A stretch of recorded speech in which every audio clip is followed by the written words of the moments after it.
misaotranao jeso malalo tratrizao fotona mamizao ianaranay antongotrao izahay izay mpianatrao koambitenenare jeso malalo izahay iaino tsaranao ka irate niavy aminao itoetrabetsakao amponaya koambitenenare jeso malalo izahay iaino tsaranao ka irate niavy aminao itoetrabetsakao amponaya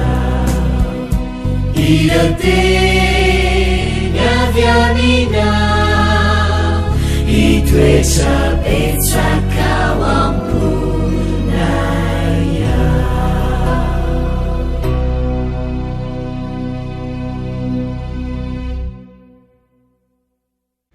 Faly miarabantsika tsirairay avindray tsy ty alahady fa 20 ny volana mety tonga eto amin'ny lesona ho an'ny tanora zokana isika dia manasa anao anaraka izany hatramin'ny farany. Mialohan'ny dirantsika ny amin'izany dia hivavaka izay. Tompo Andriamanitra io mbola faly izay miantso ny anaranao amin'ity anio ity. Faly ihany koa satria fantatray fa eo anilanay manjakarivo ianao ary mamelona anay sy manome ireo zava-tsoa rehetra mahasoa anay.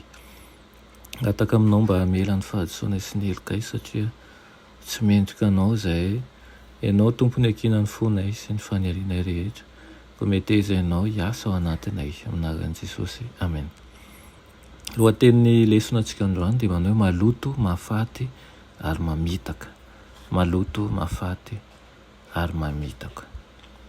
Saintsainao anie nandritra ny taonjato maro dia nanana vahoaka nahatoky taminy hatramin'ny farany Andriamanitra. Dia ireo izay mitandrina ny didin'Andriamanitra sy voaantso sy voafidy ary mahatoky.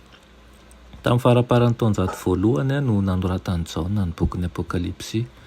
Tamin'ny fotoana io ihany koa dia efa antotam-bovoka sisa ilay tanàna ny Babilôna fahiny. Natao tandindona maneho ny Babilôna ny andro farany ny tanàna ny Babilôna fahiny, izay maneho rafitra ara-pivavahana diso, manana an'ireo toetra nampiavaka ny Babilôna ny testameta taloha. Ireo fitsipika izay nifehy amin'ny Babilôna fahiny no rafitra fototra ilay Babilôna moderna sy ara-panahy ankehitriny. Ao amin'ny Apokalipsy toko fa 17:1 ka hatramin'ny 19 dia miresaka momba ny vehivavy mitafy lamba volomparasy jaka izy. Ovakitsika ny mahakasika an'izay hoe inona moa izany no lazainy. Toy izao ny voasoratra aminaran'i Jesosy. Ary tonga ny anjera anankiray tamin'izy 7 izay nanana lovia 7 dia niteny tamiko nanao hoe avy aty dia asehoko anao ny fitsarana ilay vehivavy janga lehibe izay mipetraka eo ambonin'ny rano maro dia ilay nijangajangany mpanjakany tany sady natao leon'ny divay ny fitsangajangany ny podina tamin'ny tany. Dia netiny tamin'ny fanahy ho any anefitra aho ary nahita vehivavy nitaingina bibidia mivolonjaky feno anarana fitenendratsy sady nanandoha 7 sy tandroka 10. Ary raha vehivavy dia nitafy lamba volomparasy jaky ary niravaka volamena sy vatosoa ary perla sady nitana kapoaka volamena teny an-tanany. Feno zava-betaveta dia ny zava-maloto momba ny fijangajangany ary nisy anarana voasoratra teo amin'ny andriny nanao hoe zava-miafina, Babilôna lehibe, reny ny mpijangajanga sy ny zava-betaveta amin'ny tany. Ary hitako fa iny zao raha vehivavy dia leon'ny ranon'ny olona masina sy ny rano martioran'i Jesosy, koa dia nahita azy aho dia gaga indrindra. Amen. Ao amin'iny tenin'Andriamanitra izay nivakitsika teo iny izay misy vehivavy mitafy lamba volomparasy jaka izay mizotra mamakivaky ny fotoana, nitaingina bibidia ny volonjaka ilay vehivavy janga no itsoiny baiboly azy. Nandao an'ilay tokony ho mahalalana izy dia Jesosy Kristy izany. Eto ny apôstôly Jaona dia mampiseho sary anohatra momba n'ilay rafitra ara-pivavahana ny hemotra izay misy ankony mahery vaika eo amin'izao tontolo izao. Dinihoany izy io hoe ny apokalipsy 7:12 manao hoe ireo mpanjaka ny tany ozy izy dia nijangajanga taminy ary ny mpon'ny tany kosa natao mamony divay ny fijangajangany. Hoy ny eo amin'ny dikateny ambonana hoe mamy mihitsy ny ilazany azy. Ratsy mandrakariva izany eo amin'ny baiboly.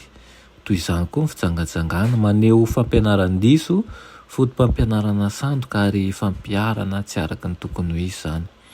Romotry ny atezerany Satana fa hotoriana amin'izay monina ambon'ny tany sy amin'ny firenena sy ny fokom-pirenena sy ny samy hafa fitena ary ny olona rehetra manko ny filazantsara.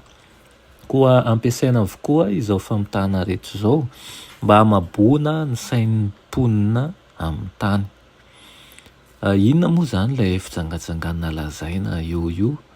Maneho firaisana tsy ara-dalàna izany dia ny firaisan'ny fiangonana amin'ny fanjakana. Raha ny rafitra ny fiangonana lavo no resahana. Ao amin'ny rafitra ny fiangonana marina kosa ny fiangonana dia miray amin'i Jesosy Kristy irery ihany. Ny ranom-boaloboka madio dia tandindona ampiasana manerana ny testamenta vaovao entina hanehoana ny ran'ny Kristy madio sy tsy voaloto izay nalatsaka ho famonjena antsika teo amin'ny hazo fijaliana. Rehefa mivadika ny divay madio sy vaovao ny filazantsara rehefa ny fampianaran'ny olombelona mpitary-pivavahana no asolo ny fampianaran'ny ten'Andriamanitra dia tonga divay ny Babilônina izany. Marioa fa miantso ny vahoaka ny ala ao Babilônin'Andriamanitra. Tonga ny fotoana izay ntson'Andriamanitra azy ireo hiala amin'io rafitra voaloto sy ratsy io izay eo andalam-paharavana noho ny faharatsiana.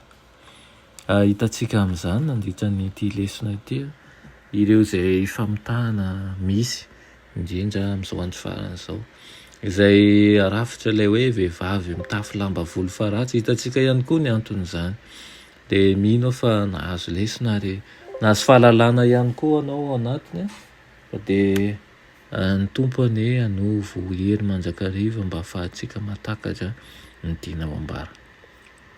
Vavaka isika misaotra anao zay rehony amin'izany lesona nomenao anay anio izany anio dia mangataka aminao mba hiteny manoloana anay hatrany mba ahazoanay mandrakariva ny tianao ambara.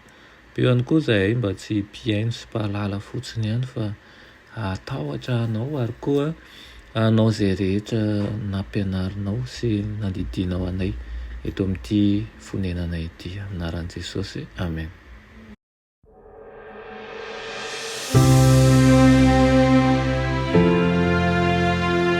Mianatra eo an-tongotra Jesosy isan'andro.